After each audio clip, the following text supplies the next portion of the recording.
We're here live from the Toronto Build Station, final sprint for the Colosseum Frontier Hackathon, and we have a number of teams in this room ready for a workshop from Zelimir, the founder of Tapedrive, also former Colosseum Grand Champion, and he's going to talk about his journey from winning Colosseum and going through the Accelerator, what happens after Colosseum ends. So with that, I will pass it off to Zelimir, and very much looking forward to this one. Thanks. Thank you. Okay. Hi, guys. Thank you for having me. It's such a huge honor to always, be able to present to, with Super Team here, as well as just in person, get to meet some of you guys. I know that, the time's running out, so I really want to keep this talk focused on, what lies ahead and what the next few days look like, but also, what comes after that. So yeah, let's go to the next slide. So before we go too far, Fib covered some of this. My name's Z. I built Tapedrive almost exactly a year ago, and went through the Colosseum hackathon, and somehow, against all odds, I still don't understand how, won Grand Champ, Colosseum Cohort 3. And the product itself is decentralized storage, so if any of you are building anything that needs like AWS S3 or anything like that, come talk to me. There's a website that you can go to, but it's very outdated. Talk more about that later, but yeah, if you're interested, come chat. But yeah, let's keep going. So you have roughly 3 days left, 4-ish maybe, depending on how you count today. So yeah, let's make it count. Honestly, I look around, it's obvious that the stress is definitely emanating, and I've been there. I understand what the last couple of days are like, especially with pitches. So I imagine you guys are all kind of trying to do the pitch because everyone's sort of bad at planning, and you leave that to the last moment. And I heard a lot of you didn't know that it was 2 minutes this year, 3 minutes in the past. But yeah, that is probably one of the hardest parts, especially for me. I'm not great at pitching personally, so I focus on the technical, and then having to actually pitch the product is always difficult. So yeah, let's keep going. So this is probably going to be the bulk of the talk, just this slide, and where we are, which is right there, and you've got your 3 days until submission. So long time ago, for some reason or another, you probably got some idea and it inspired you to be here today. So we don't really have to talk about that, but the passion that that developed brought you here, and hopefully you've had maybe since March to build out your product, and you're getting close to being done at this point.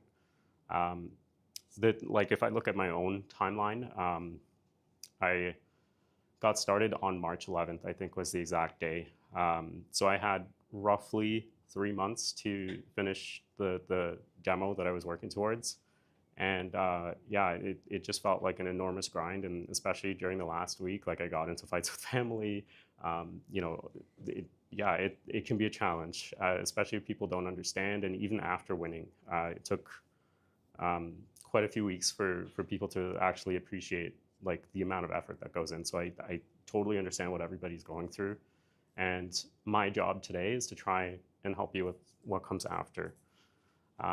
So after the submission, I would say this is probably one of the most critical timelines. Do not stop building. This area here should not be a gap, because if you look at what you're actually working towards, let's say you do win, you land one of the approximately 10 slots, you're working towards September, so really early September, late August, as your demo day with the investors that would potentially invest in you. So if you pause here because you're uncertain if you won, you're just cutting yourself short, and now you have less time to actually develop your product. So the most critical thing that you can do is keep the pace going. Maybe take a day or two to breathe here. Make sure that your family is okay if you've been kind of in a closet for like a month just coding. So yeah, definitely take a breather, but then continue building, because I know for a fact that the Colosseum guys continue after submission looking at like who's still putting in the work, who actually believes in the product that they're working on, and this goes a long way towards picking the actual winners.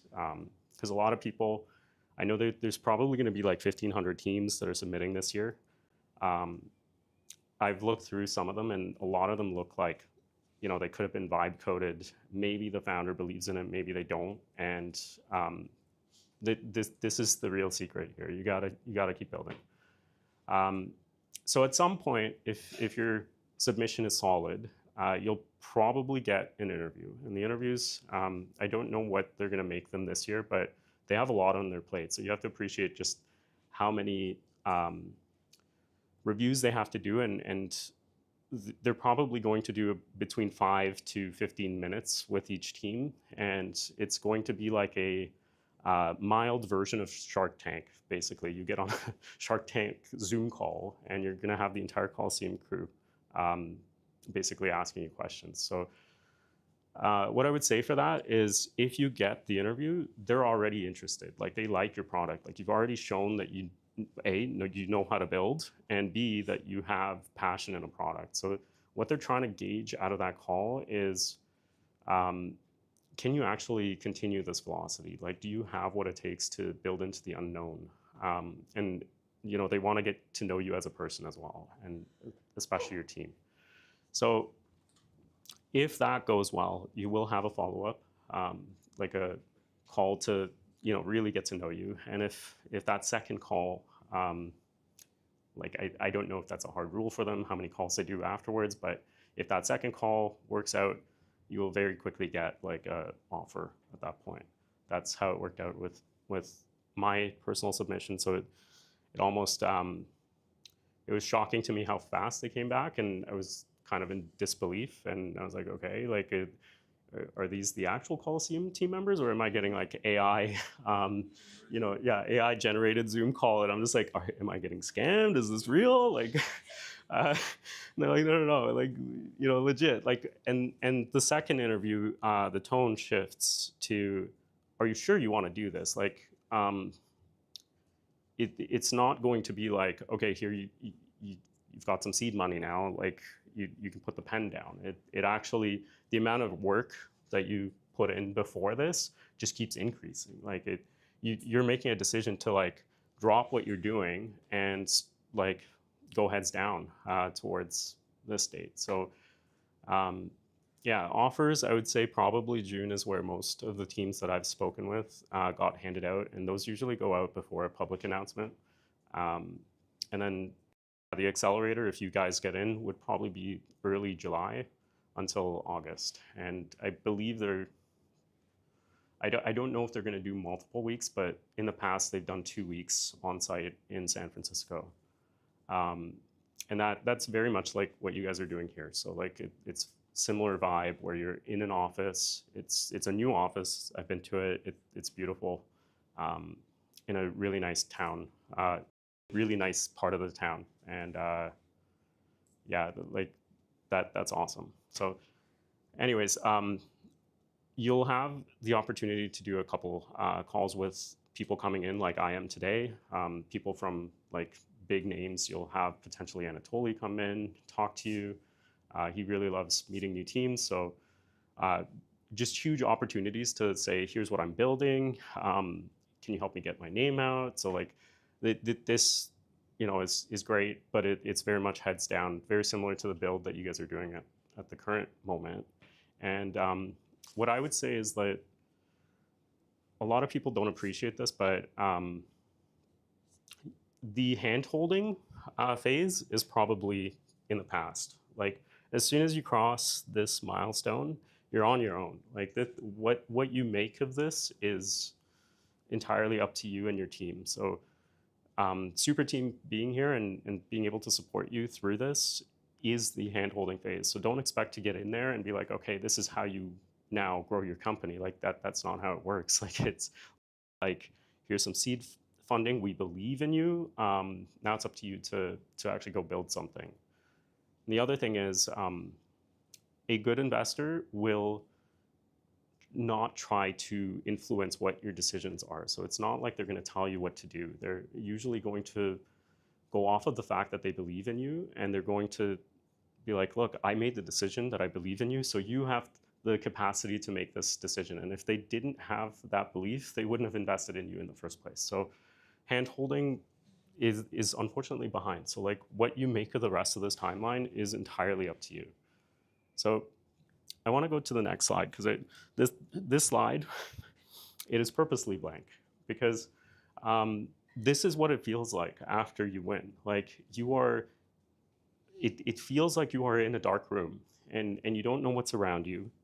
And you, as a founder, need to decide what is the next step, right? A lot of the products that end up succeeding, it's not that they were a great idea when the founders came up with that idea. They became great ideas because the founders could navigate this darkness. And Paul Graham talks about this a lot. You'll see Maddie on Twitter talk about this. And I think this is what they look for in that first interview. It's honestly your ability to navigate the darkness and make the right decisions. And this actually resonates with me a lot. And the reason I left it black is it's actually two reasons. The first I just spoke about, and the second reason is, at some point, no matter what you're building, every single company, if they're successful or not, will enter some kind of dark period where you don't know whether you have product market fit, you don't know if you need to pivot, you don't know if you're going to be able to finish building the thing with your current burn rate, right? Like some kind of dark period will happen. It's consistent amongst every single team, and I've seen this, even if you look at successful companies, like Tensor had to pivot to Vector. If you look at the OR team, they had to pivot pretty heavily.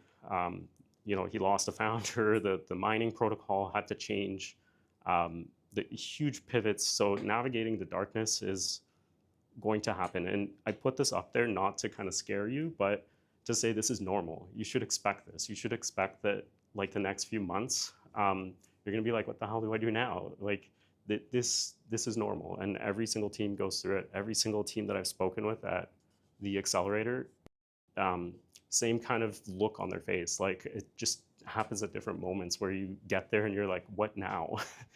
So anyways, let's keep going. So there's a couple possibilities from this point on. And the most common one is that you probably will not win. And it's okay. Like that's just the harsh reality.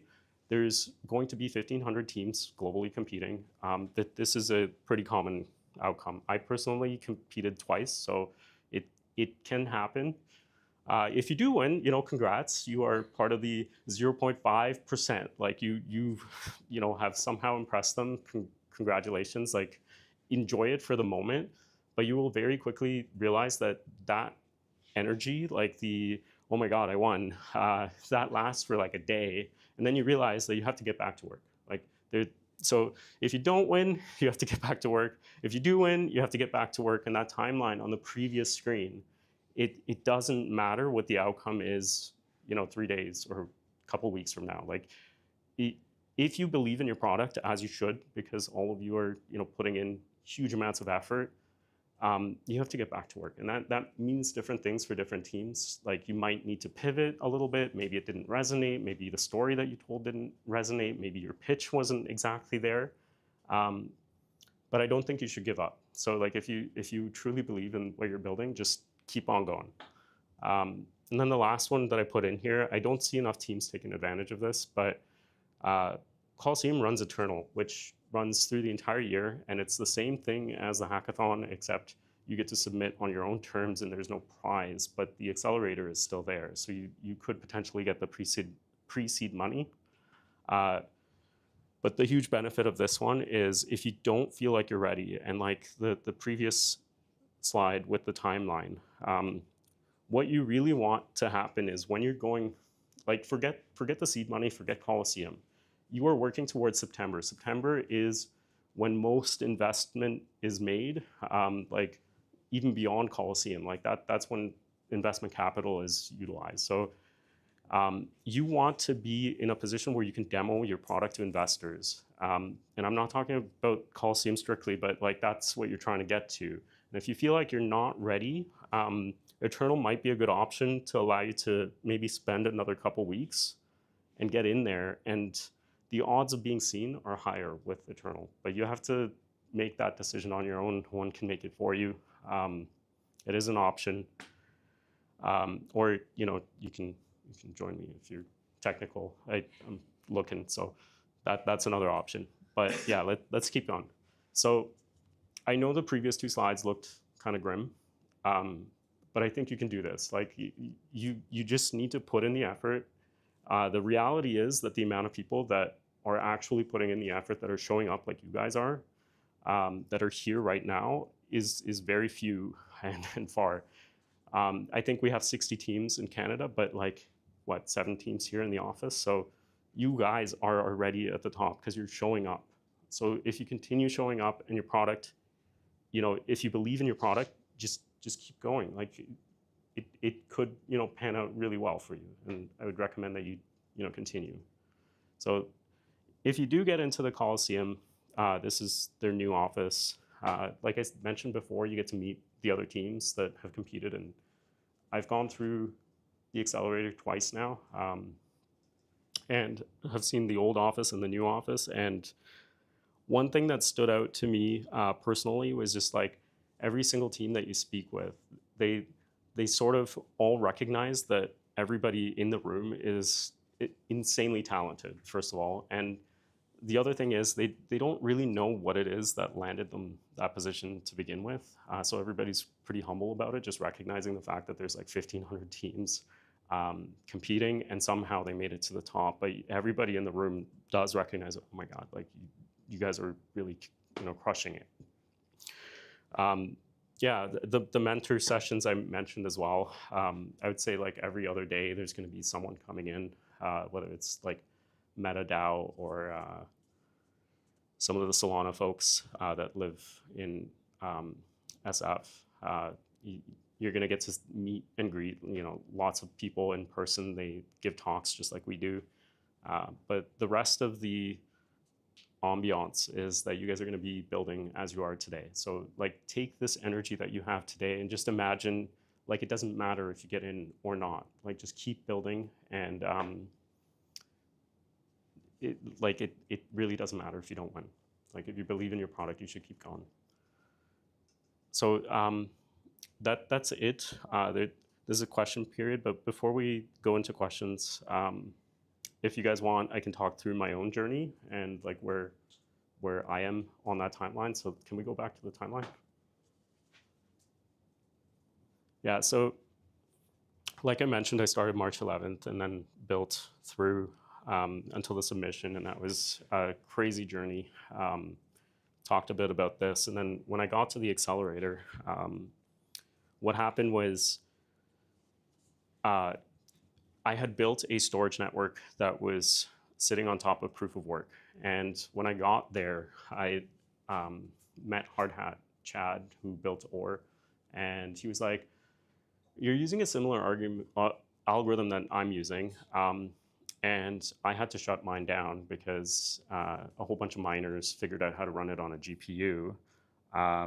You're probably going to run into issues if you launch this. I'm like, yeah, I realized that somewhere here, like right after the submission. And yeah, the rest of the time was me like whiteboarding with him, working with the Accelerator teams, trying to figure out, okay, like how do I make this now broken algorithm, safe and secure? And I did get it working around this time frame. So like I crunched to like basically I was ready to go to like mainnet here, and then suddenly plans shifted. Like I entered, a dark patch where I was like, I don't know what to do next. Managed to get it fixed here, and it was probably after I had all my investor calls. You're probably going to have like 24 of them. that in speaking with the investors, as well as just like hearing what people actually wanted, it became abundantly clear for me that most people wanted the product that I was building for the token and not for the actual thing that I was trying to build. So I made the hard decision here to basically restart and make it proof of stake, so that the tokenomics issues that I was facing before that I managed to fix would no longer exist, and instead the product was focused on like what do people actually want out of this. And this has been like a 6-month journey at this point into like the abyss, where like you're reading white paper after white paper and eventually coming out of that and being like, you know what, like this is actually a really good product now. But you need to be able to navigate that, and that's why I had the dark screen. Like every single team that I've talked to has gone down the same journey where they hit a brick wall. It feels like a dark room. Someone turns off the lights, and you need to like feel your way around and figure out what do I do next.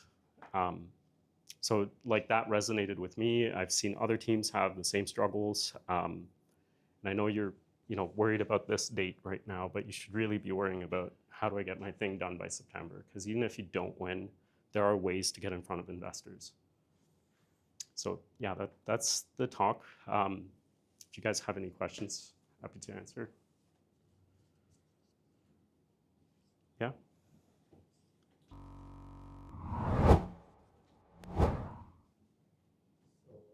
Two questions. Like, so before starting the Colosseum, like maybe April-ish or March, how serious are you with the project?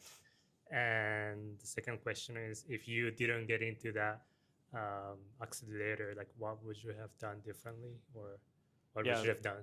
Yeah. So I was working full time at Code Wallet, if you guys know what that is, or Flipcash now. And what they just launched recently is the last thing that I worked on about a year ago. So how serious was I? Not serious at all. Like I came home one day from like a night out, like at a bar, and I saw some tweets from like people on Twitter, and they were like, making fun of, I don't even remember what, but it drove me to vibe code that night. And this was the first time I vibe coded. So like that night I came home and I was vibe coding a way to get JavaScript running inside of Solana, which was like the most ridiculous thing I could imagine, so that I could tweet it out at some of the like hardcore devs that were working on Rust. And I was going to be like, look, it's JavaScript and it's in Solana. And they would have been like, blah, like, dude.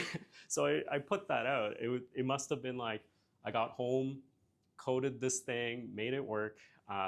And like at 4 a.m. I tweeted out, and like Alessandro and like a whole bunch of like these like Solana core devs replied like, dude, seek help. Like, what are you doing? And then I was like, oh yeah, it's nonsense. It's a joke. So for me, it was like, okay, I wrote this thing that was a joke.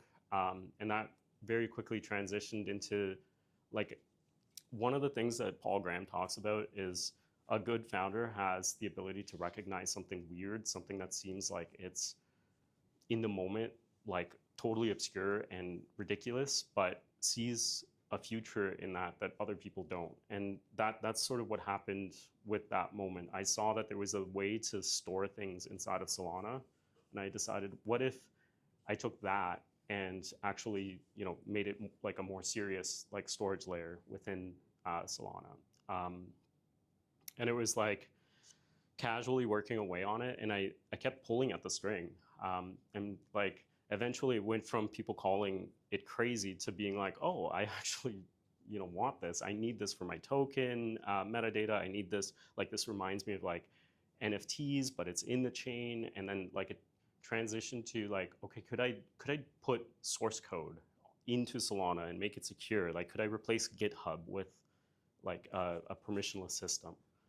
And that was the early version, but like where it's gone since then has been like, okay, you know what? Like we have cloud infrastructure, and cloud infrastructure is like dominating the planet. There's billions of dollars in cloud storage, specifically like $250 billion a year racked up in just, revenue on cloud storage. So like, can I get like a piece of that? And it dawned on me that you have to build the same thing that cloud infrastructure has to build, with decentralized storage. So there was a possibility to not only meet cloud storage, but actually offer better services. So what I mean by that is like the convergence of like AI and agentic workflows were actually driving a possibility that, wait a minute, like buying storage becomes easier if you make it on chain. And that spark kind of drove me to where I am today. And having that foresight it is what you guys need to work on. Like you need to take something that where your gut is like, hey, this is actually interesting, even if other people are like, this is ridiculous. So I don't know if that answers your question, like how serious was I? Initially, it was a meme, and then it turned into something bigger. I was working full time at the time, so putting in that effort every night, every weekend, during those 3 months was a lot of hard work. So like I understand what you guys are going through. The second part? Sorry, what was your second question? Like what would you have done differently if you didn't get into that accelerator?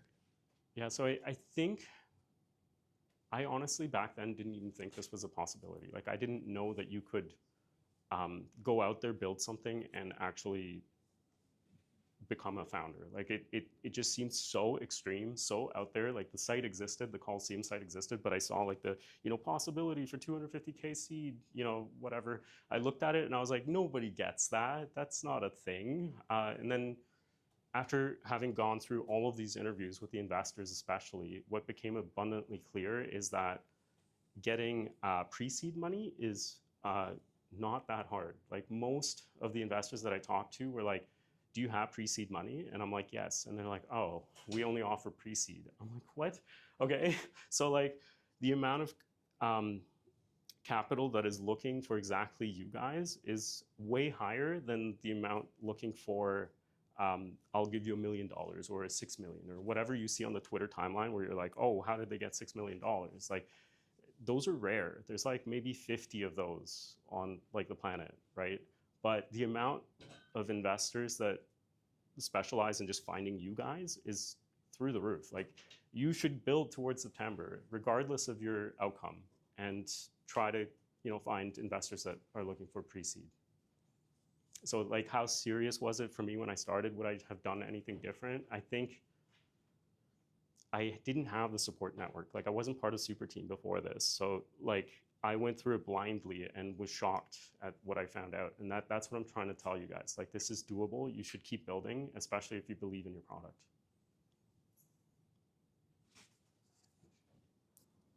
What did your submission look like?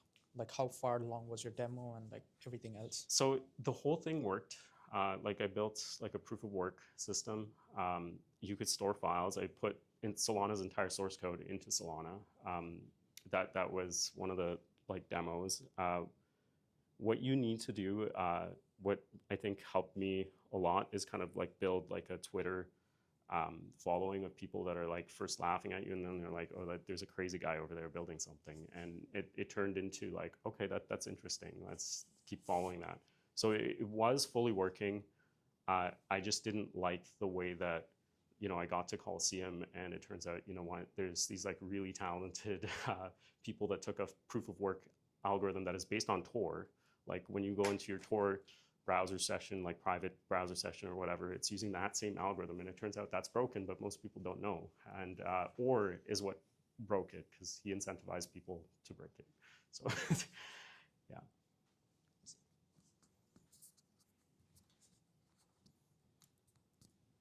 So you said there's like lots of investors who are like looking for pre-seed, Yes. basically investments, right? I'm just curious, like, is it only in San Francisco and you have to go in No, no, person, no. or is it like only happen because you got like warm leads from Accelerator team or like Super Candidate team, something like that? Or like, how do you even look for, for that? You'd be surprised how many. So first of all, the Accelerator gave me probably half of the leads that I've gotten, but the other half were like just people off of Twitter and like various other places, like maybe more than half actually just through Twitter. And a lot of them are not just in San Francisco. There's lots of people in the, like in Dubai, there's lots of, like I got called from Turkey, from Russia, like, like calls that you get on and you're like, I I'm a little bit concerned where this call is coming from, but like let's hear you out. So no, it's absolutely global. The people in San Francisco, I think, were more focused on like the higher valuation investments. Like one of the calls I got on, I was rejected because I was asking for too little. So he was like, this is just not worth our time. We're looking for like investments over $100 million. He's like, you got a really interesting product, but we need a higher. I'm like, I'll take 100 million. Who wouldn't? Yeah. Why didn't you tell me first? But yeah, the amount of people seeking to invest had like it's actually not like obscene that you would get on a call and someone would be like, do you want pre-seed? There's also lots of people that are willing to bridge. So if you're running a team and you've run out of money, like maybe you've won something here, I don't know if you guys have, but there's lots of teams looking to invest just a little bit more for cap table. Do you guys have like actual companies set up yet? No?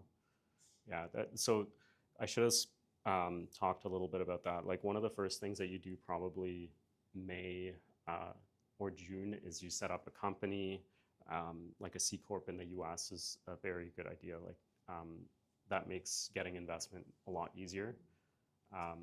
So if you believe in your product, you should go on like something like Stripe Atlas, create your company so that it becomes more legitimate. And that paperwork, honestly, is a massive headache. So like if anybody wants like advice on how to set up your company structure, like I'm happy to talk about that as well.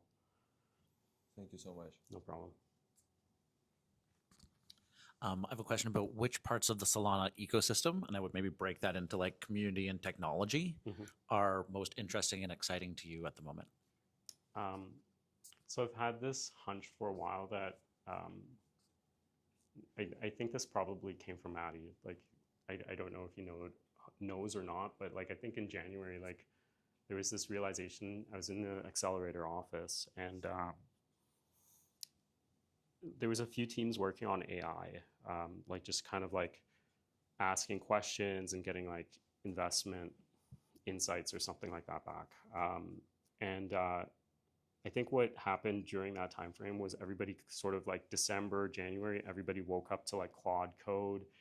That became a huge thing. And around that time, I had a realization, and I don't know where it came from. I think it was Maddie, that paying for services is easier with crypto than with credit cards. Like just hands down, if you ask an agent to do something and there's a crypto option and you give it some, Sol or whatever, it's way easier than going through like OAuth flows, credit card flows, like you have like chargeback like that you need to worry about. So like if there's an opportunity to do that's probably easier for the agent. Now, what that means going forward is those old incumbents that have built empires on the old way of doing it are probably going to be caught off guard by these like new, this new demand that's being driven by robots, basically.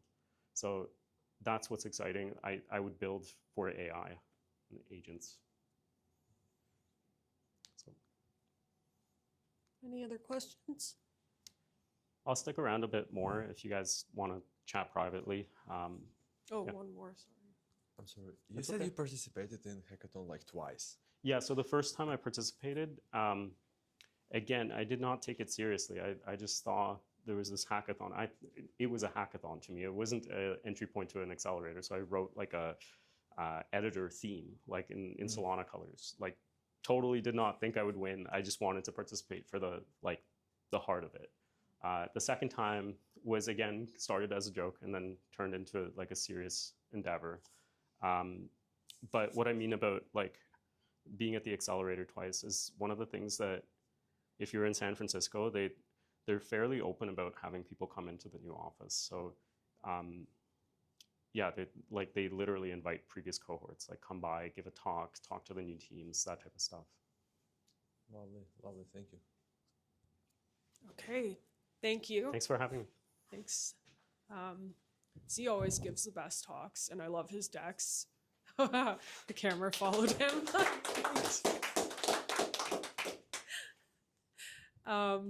Yeah, so if you don't know what Colosseum Frontier is, go to @Colosseum and you can find out.